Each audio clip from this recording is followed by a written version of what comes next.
Surely Genesee Street has seen many things, but never the flashing lights of a presidential motorcade.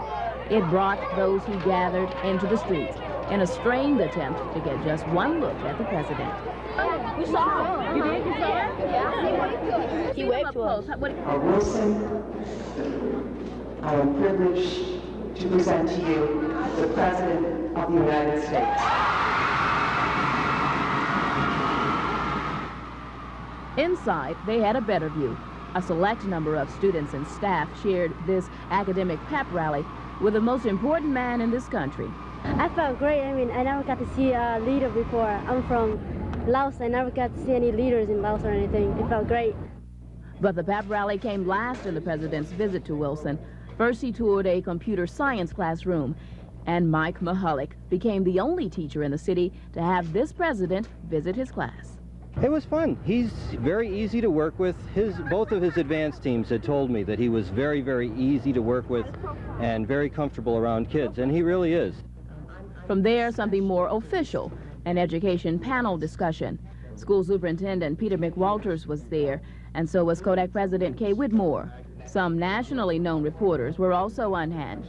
The president said a few words. We got a letter from this girl who'd been standing out on this. She said, well, don't forget those of us that aren't, I forget how she phrased it, aren't bright, but try harder.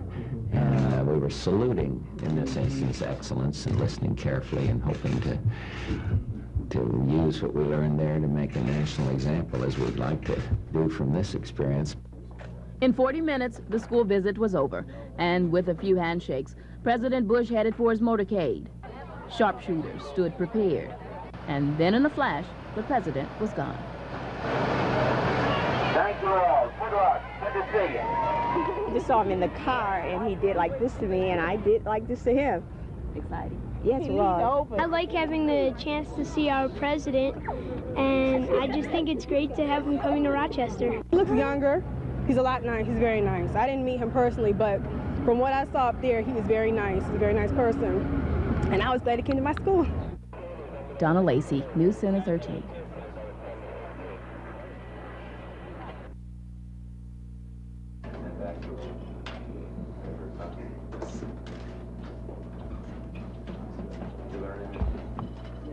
These folks are working together on that name.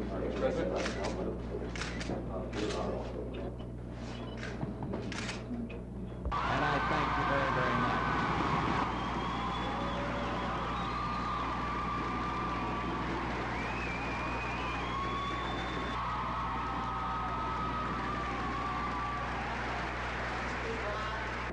Our thanks to you.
Ladies and gentlemen, the President of the United States. They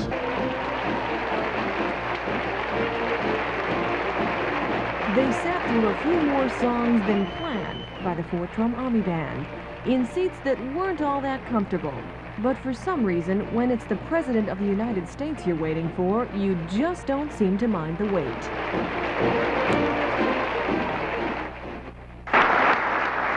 Thank you for that warm Rochester welcome, and to President Whitmore. After thanking Kodak for inviting him and Governor Cuomo for joining him in Rochester, the president got right down to the business which brought him here. I came here because Rochester and Kodak embody the notion that helping others through cooperation, partnership agreements between all levels of government, private enterprise, voluntary organizations, is America at her best. Partnership, cooperation, teamwork are the words President Bush used most often. Without them, he said, government, industries, and schools wouldn't be able to do their jobs. He even added a bit of humor to make his point. Some of you may recall the television series Dragnet, how Sergeant Friday, remember him, fond of saying, "Just the facts, ma'am." Well, the fact is that Rochester's education challenges parallel the nation's. Bush applauded Kodak, the Urban League, and educational officials for recognizing the need for changes in city schools and developing the Brainpower program to help make those changes. Changes, he says, are obviously working at Wilson High. We were over at the Wilson Magnet High School, where I saw just how much progress has been made. They called his speech challenging, inspirational, and uplifting. I enjoyed it very much. I think it's a great inspiration for our children. Well, I think it's very exciting that the man who aspires to be education president chooses Rochester to visit as the education city. The president said he hopes his visit here will send out a message throughout the country, a message that the progress of the world is dependent on education, but that schools will need some help from industries like Kodak to steer them into the future. Patrice Walsh, News Center 13.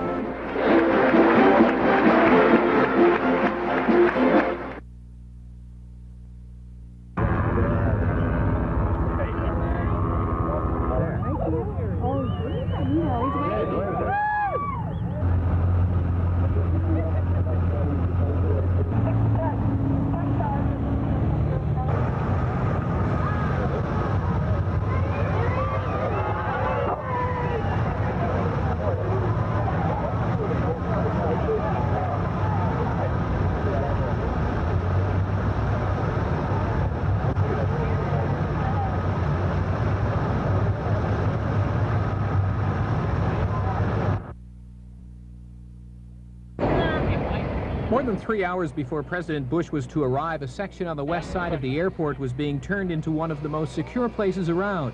Sharpshooters took their places atop the airport terminal. Police dogs scoured cars and vans that would be in the motorcade. Aside from the news media, the only civilians allowed on the tarmac were a small group of people to greet the president. 5 of them were Republican candidates for city offices, and they didn't know they'd be there until late last night. Embarrassingly, it awakened me, and I was not certain who it was, but it certainly they had the appropriate information to tell me precisely where to be, and that the president would like to see us as his greeter. Did it surprise you, the call? Well, they said it may be coming, so but I guess when I was woken up in the middle of the night, that I was coming was a little bit of a surprise. Bush made no public comments at the airport, and that disturbed County Republican Chairman Dale Rath. I've been with the president, I've been at the inauguration, but I just think that as a community, I'm disappointed that we didn't get to see more of him. Security remained tight at the airport once the president's motorcade left, and Air Force One was kept under heavy guard for his return. Bush spent less time at the airport than at any other stop during his visit, an estimated 10 minutes. But the site of his farewell will be remembered, that is, until the next presidential trip to town. Warren White, News Center 13.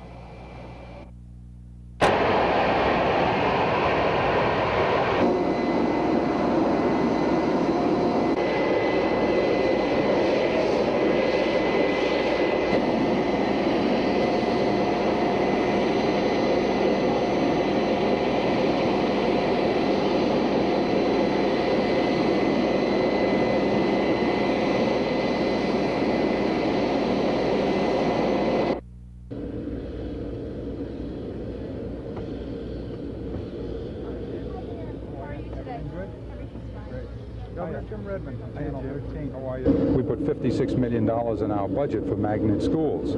President Bush has recommended $100 million for the whole country. So we do, more than half what the federal government does here. It's a great honor to have the president visit that school and commend it as a good idea educationally.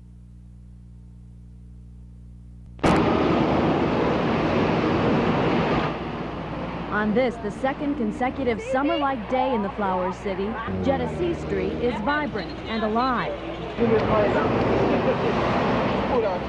The activity and excitement is due not only to the beautiful weather, it has as much to do with the visit to Wilson Magnet High School from the president.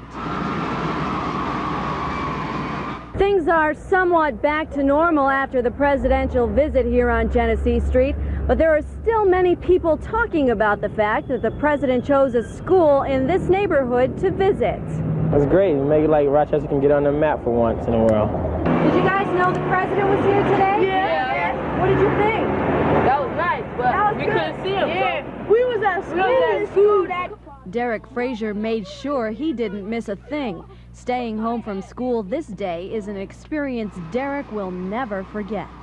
It's like a star or something. Shake his hand. First time I ever shook a president's hand. As the Bush motorcade made its way back to the Rochester International Airport, Doug Thorpe was one of about 60 off-duty sheriff's deputies who volunteered to help control the crowd. I thought it would be interesting.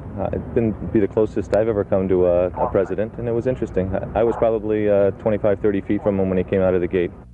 Former Republican Party Chairwoman Barbara Zartman accompanied the president during his visit to Rochester inside his Washington limousine. As we were coming in from the airport, the streets were just lined with kids and families and classes. He did notice the protesters who were right on Brooks Avenue as we came out of the airport and commented on their jovial good nature.